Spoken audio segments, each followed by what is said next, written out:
Bumi adalah sebuah planet yang kini dijadikan zona layak huni bagi berbagai organisme biologis di dalamnya.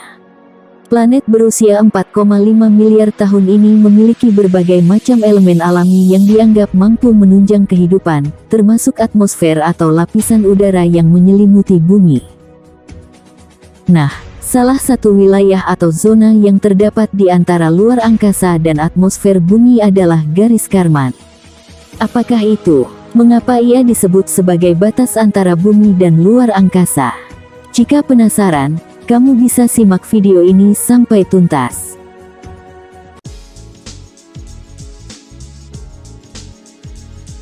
Hai teman-teman, kembali lagi bersama Mas Her Channel. Mohon beri dukungan dengan cara klik subscribe dan tonton channel saya, untuk mendapatkan informasi dan video menarik lainnya terbaru dari saya. Yang subscribe channel ini, semoga rezekinya melimpah ruah dan masuk surga, amin.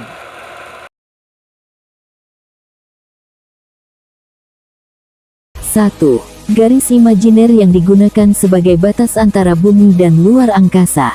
Garis Kármán adalah garis imajiner yang digunakan ilmuwan dan ahli astronomi untuk menentukan batas tegas antara planet bumi dengan luar angkasa. Diberitakan oleh National Geographic, garis tersebut ditetapkan berjarak 62 mil atau 100 km di atas permukaan laut. Jarak ini ditetapkan secara internasional oleh Federasi Aeronautika Internasional (FAI) dan sudah disepakati oleh mayoritas negara di dunia.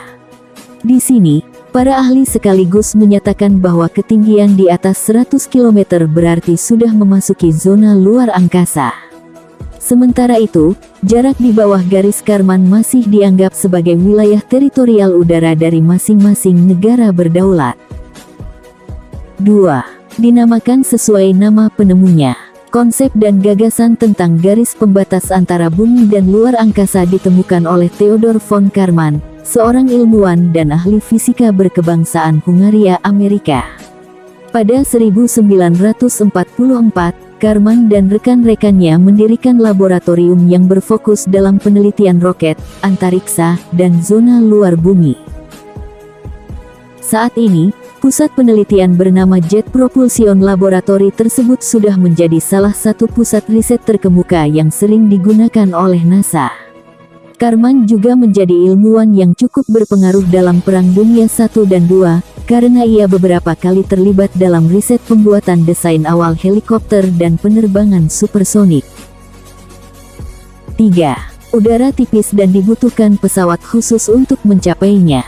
Garis Kármán memiliki kondisi dengan udara tipis dan tidak akan mengakomodasi pesawat biasa untuk bergerak di sana. Menurut ilmu astronomi, pesawat dan wahana konvensional tidak lagi dapat terbang mencapai garis Kármán, karena zona tersebut punya ketinggian di luar jangkauan daya angkat alat transportasi biasa.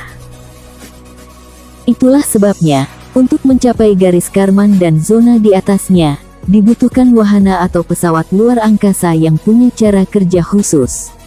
Daya jelajah astronaut juga ditetapkan berdasarkan jalur di garis ini. Dengan kata lain, seseorang bisa disebut berkualifikasi astronaut jika ia sudah mampu mencapai ketinggian di atas 100 km dari permukaan bumi. 4. Tepat di atas garis Kármán terdapat Stasiun Luar Angkasa Internasional. Stasiun Luar Angkasa Internasional atau ISS berada pada ketinggian 248 mil atau sekitar 400 km di atas permukaan laut. Zona ini merupakan wilayah yang berada tepat di atas jalur pembatas atau garis Kármán. Jika dilihat melalui level atmosfer bumi, ketinggian 400 km juga disebut sebagai wilayah termosfer. Selain stasiun luar angkasa, zona termosfer juga menjadi wilayah orbit bagi banyak satelit buatan manusia. Nah, uniknya, ruang yang berada di atas garis Kármán ini juga menjadi perisai alami karena sanggup menyerap panas sinar matahari supaya temperatur permukaan bumi tidak begitu panas. 5. Dalam beberapa kasus, Amerika menurunkan standar batas ketinggian garis Kármán. Meskipun PBB dan FAI telah menetapkan standar ketinggian garis Kármán di angka 100 km dari permukaan laut, dalam beberapa kasus, angka tersebut tidak berlaku bagi dunia penerbangan Amerika Serikat.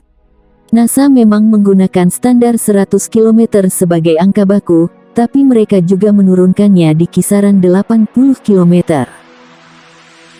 Hal tersebut dilakukan karena NASA juga memperhitungkan jarak konsisten dari semua penerbangan di Amerika, yakni sipil, militer, dan wahana luar angkasa.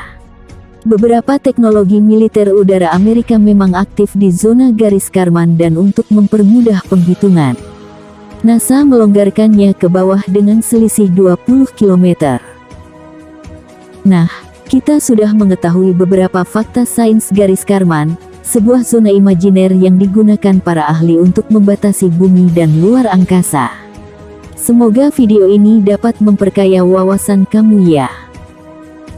Demikianlah beberapa penjelasan fenomena alam atau fakta langka, sungguh menakjubkan, bukan? Semoga video kali ini bisa memperkaya wawasanmu tentang alam, ya.